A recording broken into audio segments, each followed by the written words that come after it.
안녕하세요. 남인천중학교 학생 여러분. 코로나로 인해 대면 수업을 하지 못하고 영상으로 인사드리게 되었습니다. 보시는데 다소 불편하시더라도 양해해 주시면 감사하겠습니다. 이번 국어 시간에는 1단원 함께 성장하는 우리 중 소단원 1 나를 키우는 문학에 대해 수업을 해보려고 합니다.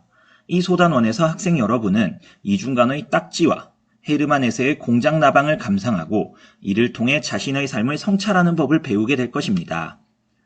방금 전에 성찰이라는 단어를 사용했는데요. 성찰이라는 말이 이번 단원의 핵심 개념입니다.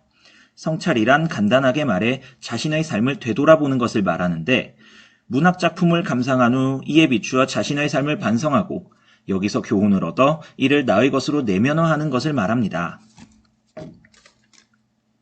저번 학기에 배운 하늘은 말 것만을 기억하시나요? 그 작품에서 문기가 고깃간 주인에게 10원을 잘못 거슬러 받고 이것을 마음대로 썼다가 나중에 반성하고 잘못을 뉘우치잖아요. 이렇게 작품을 감상하고 나서 재밌었다 하고 끝내는 것이 아니라 내가 문기였다면 어떻게 했을까? 나는 눈아퍼 이익에 눈이 멀어 양심을 저버린 적이 없었나? 하고 자신의 삶을 반성하는 것이 바로 성찰입니다. 이중간의 딱지라는 작품을 감상하면서 성찰에 대해 조금 더 알아보도록 하겠습니다. 딱지, 이중관. 나는 어릴 때부터 그랬다. 칠칠치 못한 나는 걸핏하면 넘어져 무릎에 딱지를 달고 다녔다. 그 흉물 같은 딱지가 보기 싫어 손톱으로 득득 긁어 떼어내려고 하면 아버지는 그때마다 말씀하셨다. 딱지를 떼어내지 말아라. 그래야 낫는다. 아버지 말씀대로 그대로 놓아두면 까만 고약 같은 딱지가 떨어지고 딱정벌레 날개처럼 하얀 새살이 돋아나 있었다. 지금도 칠칠치 못한 나는 사람에게 걸려 넘어지고 부딪히며 마음에 딱지를 달고 다닌다.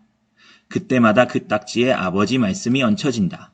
딱지를 떼지 말아라. 딱지가 새살을 키운다. 이 시는 넘어져서 상처가 나면 딱지가 생기고 새살이 돋던 어렸을 때의 기억을 어른이 된 후에 사람들과의 관계에서 입은 마음의 상처를 치유하는 과정에 겹쳐서 표현한 작품입니다. 작품을 자세히 한번 살펴보겠습니다. A를 보시면 흉물 같은 딱지라는 말이 있습니다. 1학기 때 뭐뭐같이, 뭐뭐처럼, 뭐뭐듯이를 사용하여 어떤 대상을 다른 대상에 빗대는 방법을 직유법이라고 배웠는데 기억나시나요? 흉물 같은 딱지는 이처럼 직유법을 활용하여 딱지를 흉물에 빗댄 것입니다. 흉물이라고 하면 징그러운 거잖아요. 그러니까 이 시의 화자는 딱지를 징그럽고 보기 싫은 것으로 생각하고 있다는 것을 나타내는 구절입니다. 다음으로 B의 딱지를 떼어내지 말아라. 그래야 낫는다를 보겠습니다. 아버지는 딱지를 흉물로 생각하고 떼어내려는 나에게 딱지를 떼어내지 말라고 이야기하고 있습니다. 저도 성격이 급해서 딱지가 생기면 다 떼어내는 편인데 그러면 꼭 흉터도 생기고 상처가 예쁘게 아물지를 않더라고요. 다음은 C의 고약 같은 딱지를 보겠습니다. 상처가 생기면 약을 발라야 빨리 낫잖아요. 딱지를 고약 같다라고 생각한다는 것은 딱지가 약의 역할을 한다는 것과 동시에 처음엔 흉물이라고 생각했던 딱지에 대한 나의 생각이 점점 긍정적으로 바뀌고 있다는 것을 의미합니다.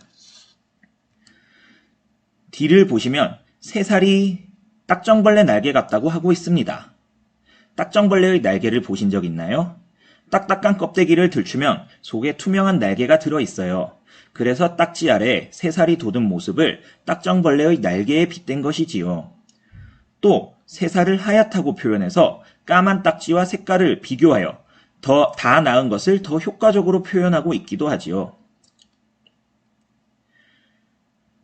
이를 보시면 시간이 어릴 때에서 지금으로 돌아오고 있습니다. 그런데 어릴 때처럼 여전히 칠칠치 못해서 사람에게 걸려 넘어지고 부딪히며 마음에 딱지를 달고 다닌다고 하네요.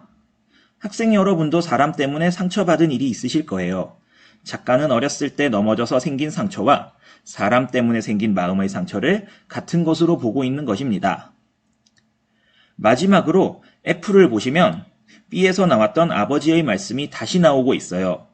같은 구절을 한 번 더 반복함으로써 이 시의 주제를 강조해주고 어렸을 때 넘어져서 생긴 상처가 가만히 두면 낫듯 마음의 상처 또한 가만히 두면 나을 것이라는 작가의 깨달음을 이야기하고 있는 거지요.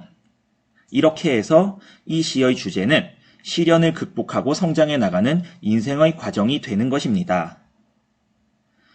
이렇게 딱지를 한번 감상해 보았습니다. 상처에 딱지가 지고 새살이 돋듯 인간관계로 인한 마음의 상처 또한 시간이 지나면 낫는다는 것이 작가의 생각인데요. 학생 여러분은 어떻게 생각하시나요?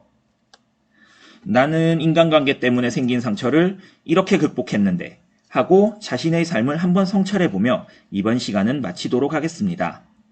다음 시간에는 헤르만 헤세의 공장 라방을 한번 감상해 보도록 하겠습니다. 수업 들어주셔서 감사합니다.